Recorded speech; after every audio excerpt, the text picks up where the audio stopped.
Hello, this is Sandy Gallagher welcoming you back to another lesson in Thinking into Results. I hope you're beginning to see that you have a major role in the way your work life unfolds every day. The lessons you're learning here will provide you with new opportunities to collaborate and to create and to thrive, while at the same time helping your company prosper.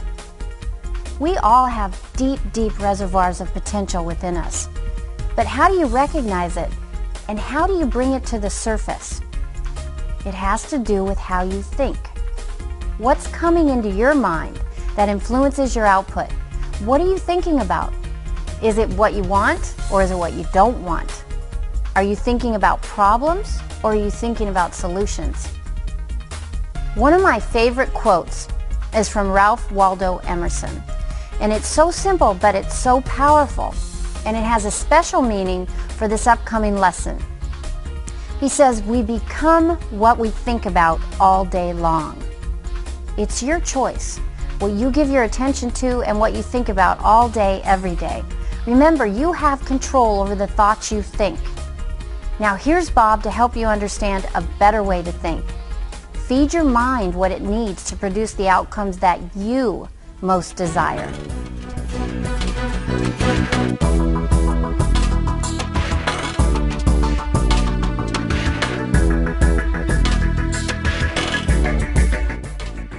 Hello there and welcome.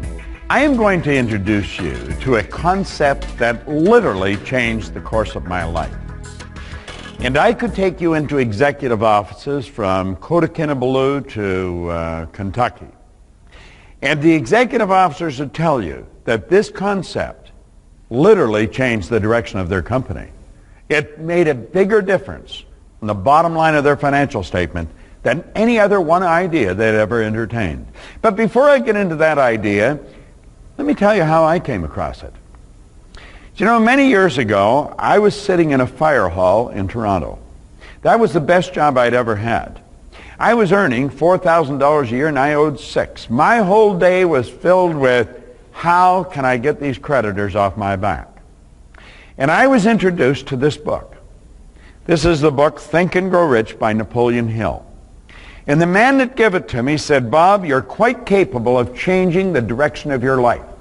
And he said, if you do what this author says, everything in your life is going to change. Now, I did not believe that. There's no way that I could believe that. But I'll tell you what I did. This guy was so adamant, and he talked to me on a number of different occasions, that I believed in his belief in me. See, I didn't believe in myself. I had no formal education, I had no business experience, and the idea of changing my life was the furthest thing from my mind. Then he asked me, he said, well, who are you? And I said, I'm Bob. I thought it was a dumb question. I said, you know who I am? No, he said, that's who you think you are. But he said, Bob and Proctor are just two words, that's your name. Isn't it strange how we look at a person, we'll say, that's Sandy, that's Todd, you know, that's Bob. No, that's their name, but it's not them. Bob and Proctor are two words. I'll probably use those two words for my name all the time I'm here. But it's not me. And I said, well, then, this is me. No, he says, that's not you. He said, that's your body. And I'm thinking, I'm not my name, and this isn't me. See, I couldn't figure out where he was going. Now, what he was trying to do is help me understand who I was. If I was going to change the results in my life, I better know who I am. Now, do you know that you can go all the way through our educational system? You can go to some of the most prestigious universities in the world and leave there and know very little about yourself. Gather a lot of information, but not know who you are. Most people do think they're their name. They think this is me. But you've never heard anyone say, am hand. You've never heard anyone say, am head, am body. We say, my hand, my head, my body, my name, and my results. And that's how this man approached it. His name was Ray Stanford. Ray's gone now, but he was without question one of the best friends I'll ever have. And then he suggested that I read that book. He said, do you ever read anything? And I said, no, I can't read. Now, that wasn't true. I could not well, but I could. You see, I found out that I read about as well as most people. Do you know the average person reads at around a grade 7 level? And that's because we learn to read by the time we're in grade 7, and we never improve upon the skill from that point on. Do you know, life is It's rather strange. The most important things we never learn. Do you know that 1% of our population earns 96% of all the money that's being earned? The average person has absolutely no concept about how to earn money. We go through our educational system and never learn how. You could have a degree in economics and not learn how to earn money. Another thing we don't learn is we don't learn how to make decisions. That's why you have so many people wandering around saying, what do you think I should do? Well, you see, all this, as Ray pointed out, stems back to not knowing who we are. And so he got me thinking, and he said, start reading. He said, the secret of the ages are locked up in books. In fact, Robert Collier wrote a book, and that was the title of it, The Secret of the Ages.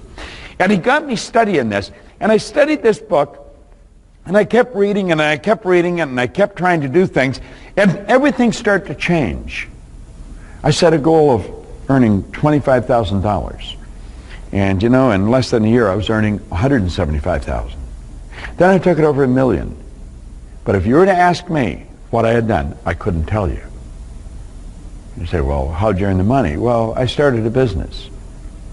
You see, when I set the goal of earning money, I did what this man said. I wrote the goal on a card, I put the card in my pocket, and I read it as often as possible every day. A goal card. Isn't that strange?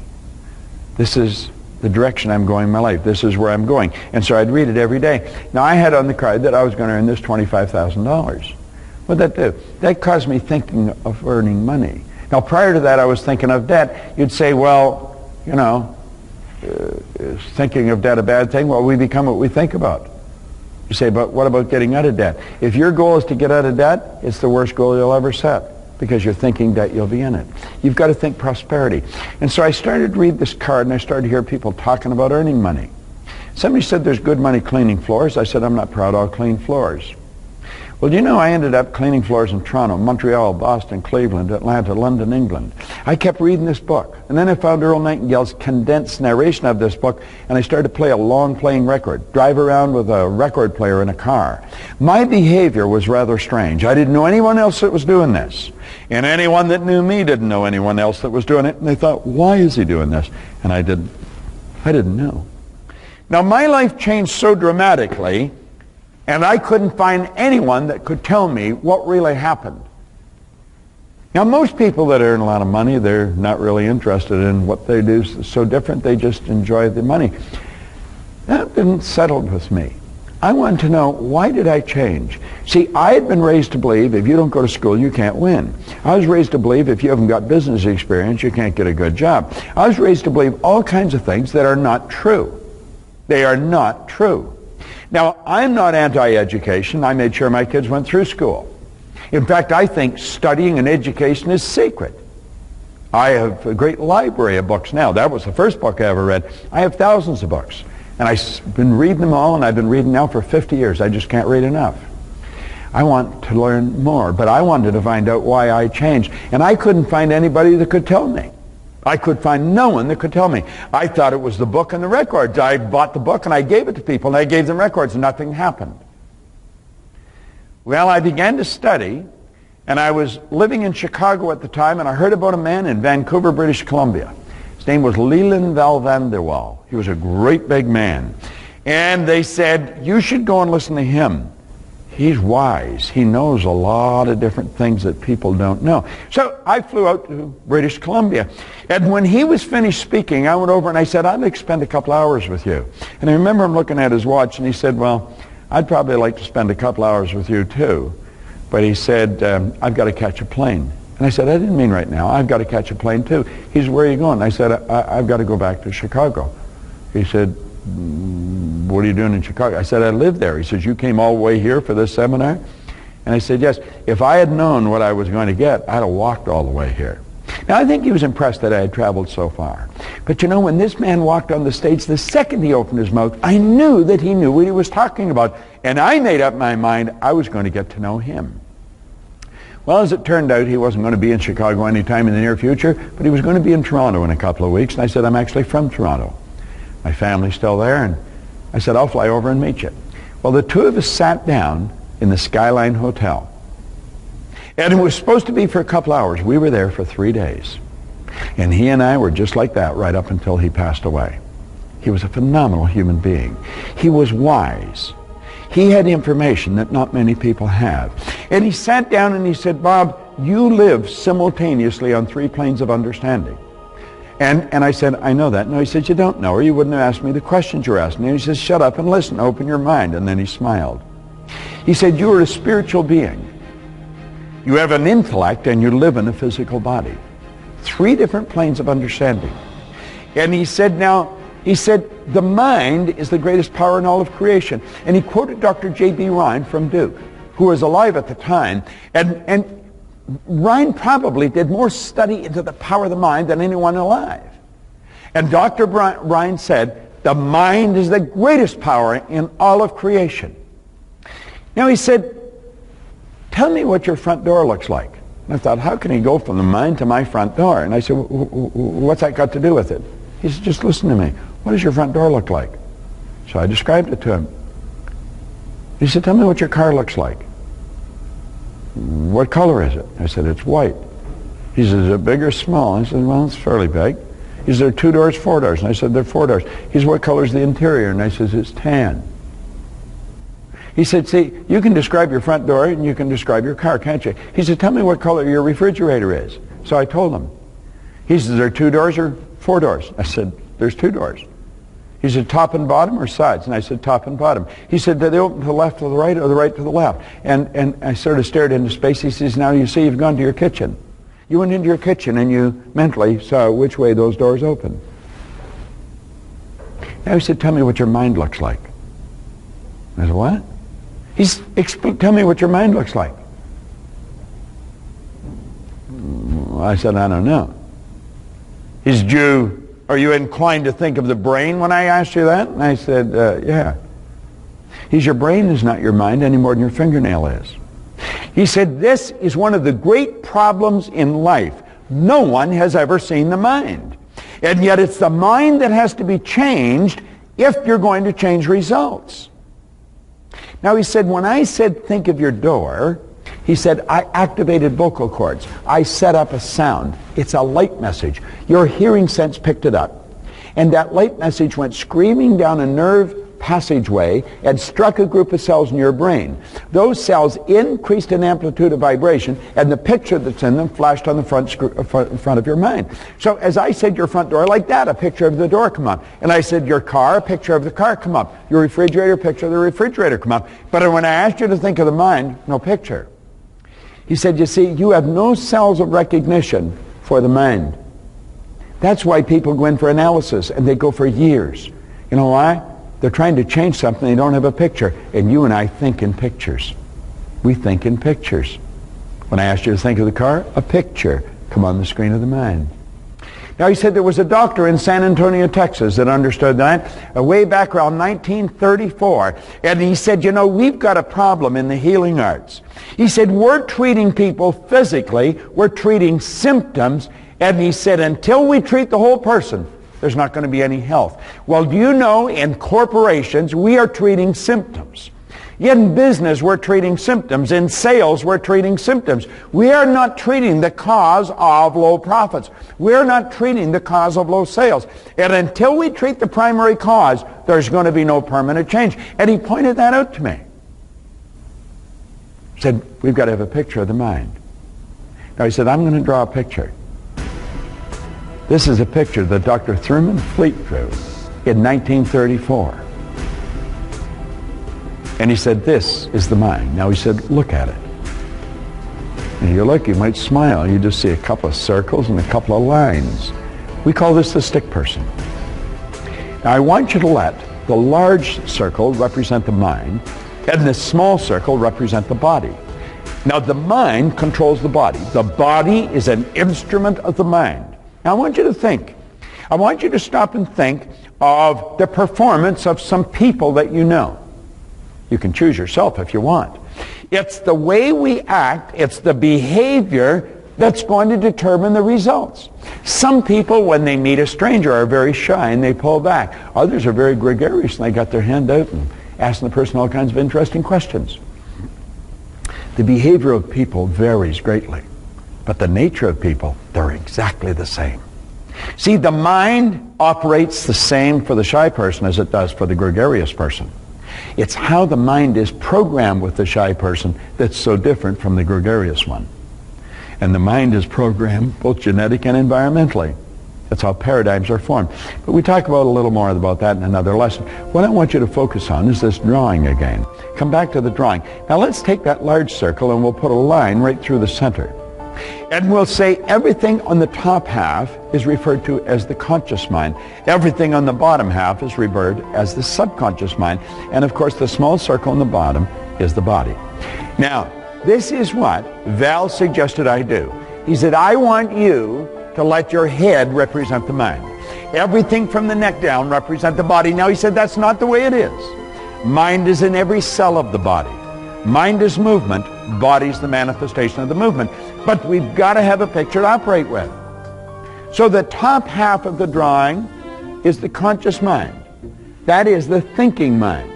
The bottom half is the subconscious, and that is the emotional mind. And of course, it's what's going on in the emotional mind that's going to determine what the body does. How do the ideas get into the emotional mind? Well, we put them there. Now, you see, there is a great power that's flowing to and through us, and it never stops.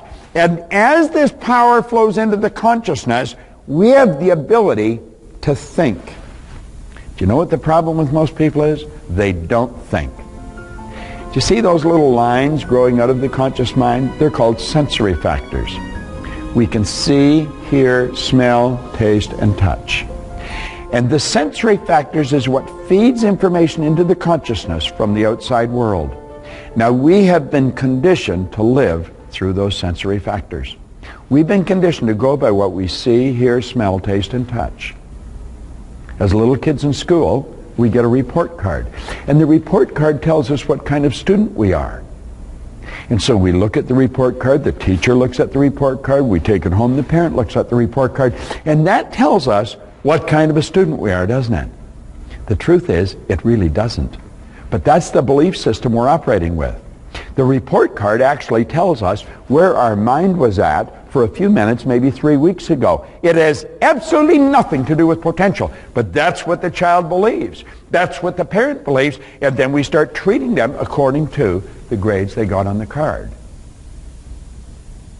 Now that's rather sad, because when we leave school, we let the sales sheets dictate what kind of a salesperson we are. We let the balance sheet dictate what kind of an organization we are. And we let the balance sheet control everything we plan to do. The balance sheet is the report card.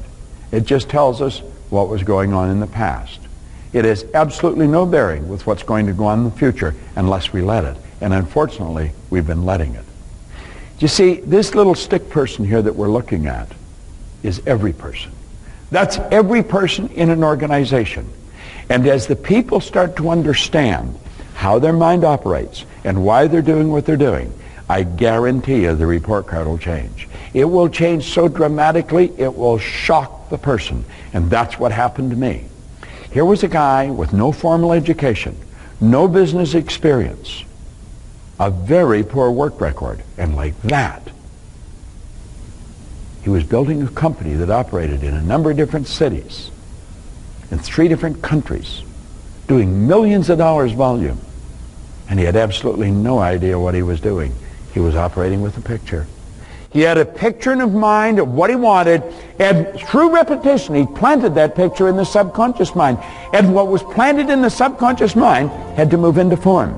All right, now let's pay real close attention to this graphic illustration, because this is really the creative process on how it all works. There's a power flowing into your consciousness. This is your thinking mind, and this is where dreams are built. And you take those dreams and you impress them upon your subconscious mind.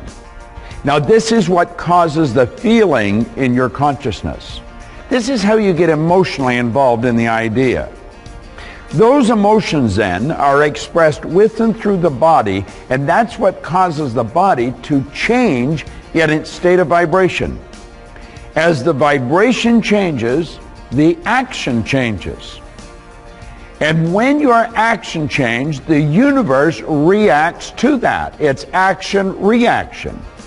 The reaction alters your conditions, your circumstance, and your environment. Or, as we say, your results. Now that is a process. If you go through that a number of times, just keep playing this over and over again until it's indelibly printed on the screen of your mind. Then when you find that you're not feeling good, you know that you're emotionally involved with the wrong idea. Or if you find the things that are coming into your life are not to your liking, you've got to ask yourself, how am I acting? What am I emotionally involved with? What kind of ideas am I thinking? You see, this is the process.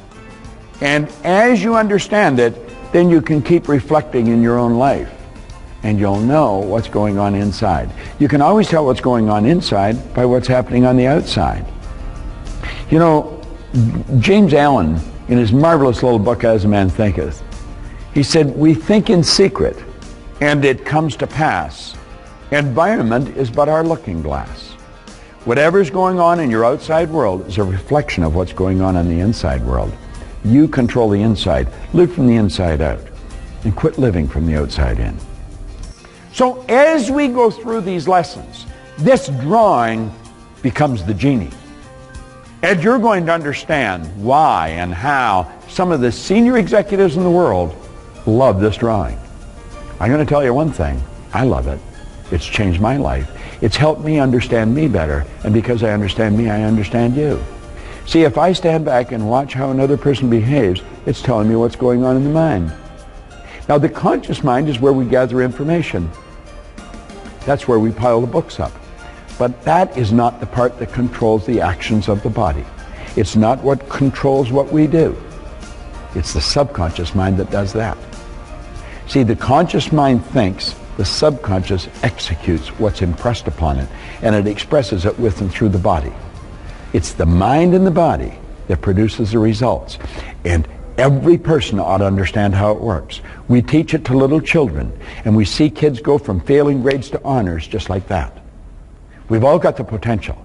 We have got deep reservoirs of potential within us. And what we want to do is learn how to bring it to the surface. We're going to show you how to take all the knowledge your people have already gathered and how to put it to work. And you know where it goes? Right to the bottom line of your financial statement, of their report card, of their bank account. Every person has genius locked up within them. What we have to do is bring it to the surface. That's what this little stick person does. See, where we're thinking of ourselves, we get very confused thoughts. When we bring the stick person into play, we start to see the mind and the body. And we start to understand, if I'm doing this, it's because of what's going on in here. And if I want to change my behavior and results, I've got to change what's going on in the subconscious mind. You're going to learn to love this little drawing, the stick person. It certainly is the genie, and it's going to be the genie in your company. So do you see, when we talk about thinking into results, that's exactly what it's all about. Do you know that all the great leaders all down through history have agreed on one point? They've disagreed on virtually everything else. Every one of them, without exception, have agreed that we become what we think about. Do you know the problem with most people? Most people don't think. Earl Nightingale, my old employer and my mentor, he said if most people said what they were thinking, they'd be speechless. I'm inclined to agree with him. Dr. Ken McFarland, who's gone now, but he was a superintendent of schools over in Kentucky. And he was just an incredible human being, one of America's greatest speakers. He said 2% of the people think, 3% think they think, 95% would rather die than think. You'll say, well, everybody thinks. I'll tell you what to do.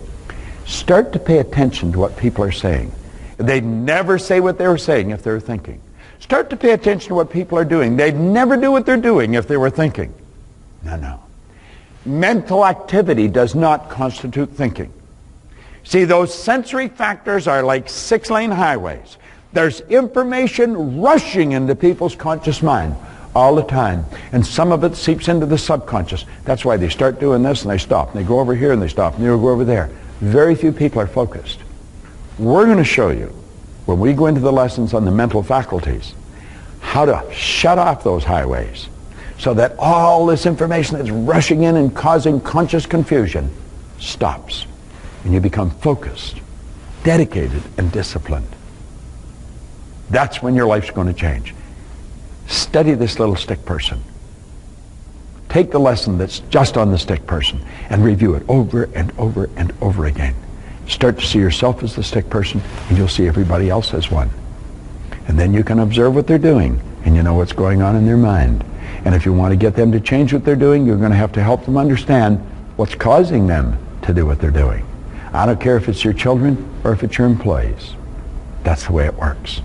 I love this little drawing.